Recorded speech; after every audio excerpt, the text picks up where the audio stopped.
Сергей, вот на самом деле мне недавно сказали, это не как сказали, я был там, но ты сам бываешь на Востоке, да, что наши военные не могли посмотреть парад, потому что украинские каналы не добивают туда. Зато смотрели похороны Захарченка. Вот это до сих пор так. Там ситуація насправді набагато краще, ніж була в 14-му, 15-му і 16-му роках. А в цьому році, я думаю, що вона взагалі кардинально зміниться до кінця року. Перше, що в цьому році відбулося, нарешті почали глушити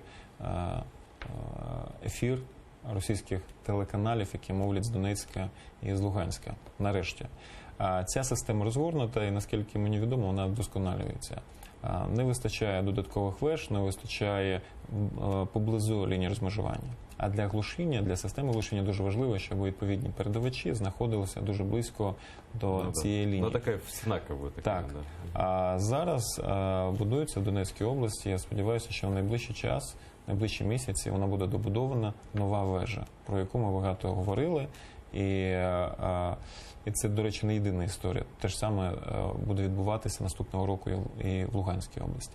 І ця вежа, вона забезпечить більш ефективне глушіння сигналу звідти, і вона дозволить в ефірі покрити сигналом українських телеканалів і радіостанцій ті території, які до цього було важко дістати з найближчих веж. Тобто, звичайно, я їздив в Авдіївку, і ми разом з Міністерством інформаційної політики, разом з концерном ОРТ забезпечували встановлення окремих передавачів. Я не буду говорити де. Це не вежі, скажімо так. Це були об'єкти, які не прилаштовані для цього. Але там стояли антени, стоять антени, там стоять передавачі.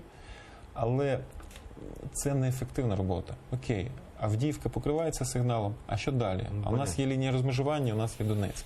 І от саме ця вежа, висота якої становитиме 180 метрів, вона дозволить сигнал українських телеканалів і радіостанцій не тільки закрити повністю Авдіївка, Мар'їнка, Новотроїцьке, але закрити Донецьк і прилеглі райони. Це дуже важливо. Це о чому Діана говорила. Ми не хочемо про це зараз говорити багато.